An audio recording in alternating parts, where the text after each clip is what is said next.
ini, nanti kita kembali kepada hadis ini. 3 kelompok ini adalah kelompok kanan. Mereka orang-orang yang selalu berbuat kebaikan. Mereka orang beriman, beramal saleh.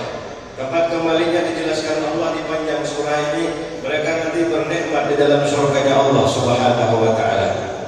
Mudah-mudahan paling tidak kita termasuk kelompok sebelah kanan ini.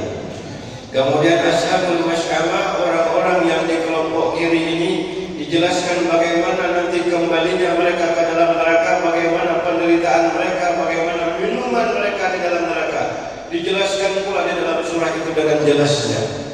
Mereka ashabul masy'amah, kelompok kiri, yang lebih mengutamakan dunianya, lupa kepada akhiratnya, lebih mengutamakan ciptaan Allah sehingga melupakan Allah sang penciptanya. Tetapi kelompok yang ketiga, mereka orang-orang yang dekat kepada Allah Subhanahu wa ta'ala. Tetapi sayangnya muqarrabun ini, kebanyakan kedudukan ini, kelompok ini dicapai oleh orang-orang terdahulu. Wasabiqun as-sabiqun, mereka yang banyak mencapainya ini. Bukan tidak mungkin kita yang ada di akhir zaman tidak bisa mencapainya, karena kelahiran, wujudnya, zahirnya Nabi kita Muhammad sallallahu alaihi wasallam, beliau datang sebagai khatim dan beliau datang sebagai fatih. Beliau menutup kenabian dan kerasulan. Zahirnya Rasulullah tutup, tidak ada lagi yang boleh jadi nabi dan rasul. Dan beliau sekaligus datang sebagai al-fatih, membuka makam tinggi di bawah beliau, makam kewalian, makam wilayah. Ini as-sabiqun as-sabiqun ulaikal muqarrabun. Para muqarrabun ini adalah para kekasih-kekasihnya Allah Subhanahu wa ta'ala. Para habaib kita, ajdaduhum, sadatuhum, awliya Allah, kakek-kakek mereka, pendahulu-pendahulu mereka, wali-wali Allah Subhanahu wa ta'ala semuanya. Jadi kita tidak melihat kakek mereka, melihat mereka sudah alhamdulillah. Bahkan man ra'ahu aw ra'a man ra'ahu. Kata Imam Sayyidina kata Al-Habib Ali bin Muhammad bin Abdul Salamsi, bahkan man ra'ahu. Beruntung melihat mereka ini, para muqarrabun, para kekasih-kekasih Allah Subhanahu wa ta'ala. Wa ra'ahum man ra'ahum, tapi kita tidak sejaman dengan mereka, tidak melihat mereka. Siapa yang harus kita lihat? Ini ada keturunan ini, turun temurun minas salihin, dari garis kesolehan semua. Ra'at bahkan man ra'ahum aw ra'a man ra'ahum.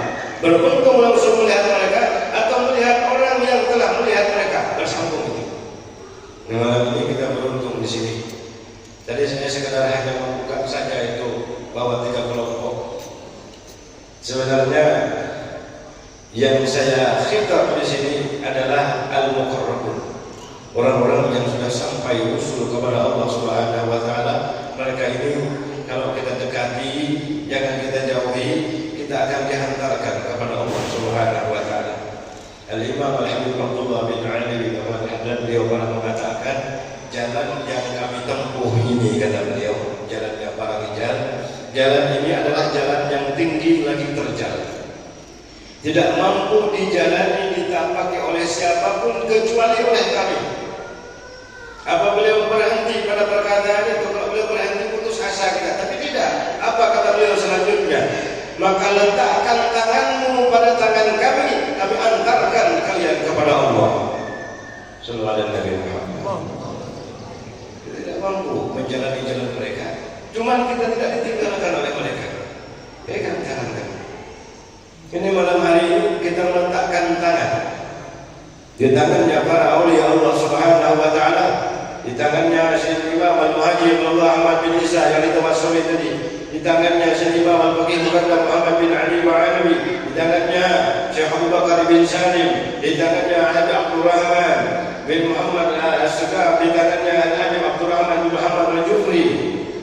Tangan mereka, kita meletakkan tangan. Kita tidak punya kemampuan, kita tidak punya tariqah, kita tidak punya manhaj, tidak punya ilmu untuk berjalan menuju Rasulullah, menuju Allah Subhanahu wa ta'ala. Namun mereka datang mempersembahkannya kepada kita. Letakkan tangan kita pada tangan mereka, mereka antarkan kita kepada Allah.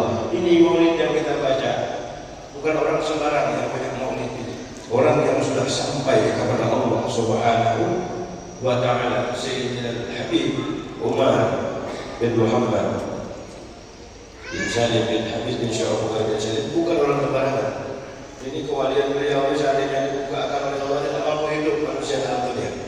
Ditutup oleh Allah Subhanahu wa ta'ala. Maulidnya datang di Murakkaman sini.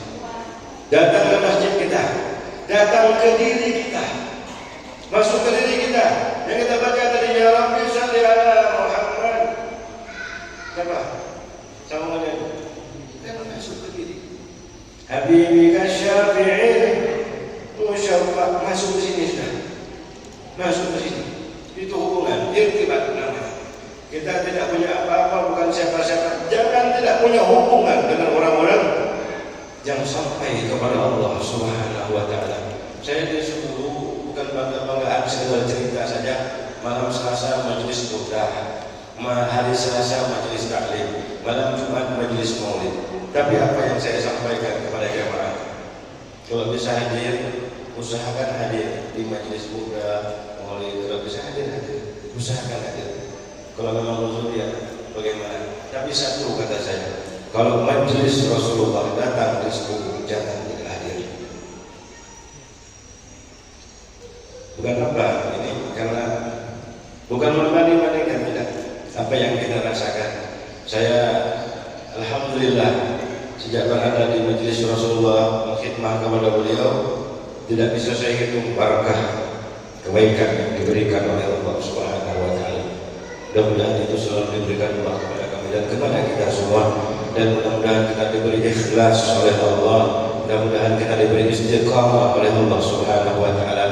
Sedikit lagi, pernah kami majelis Rasulullah, saya dihubungi oleh beliau lewat yang lain, malam ini tanggal sekian majelis Rasulullah, di tangan kami, di kas kami, maafi fulus, tidak ada uang, tidak ada dana.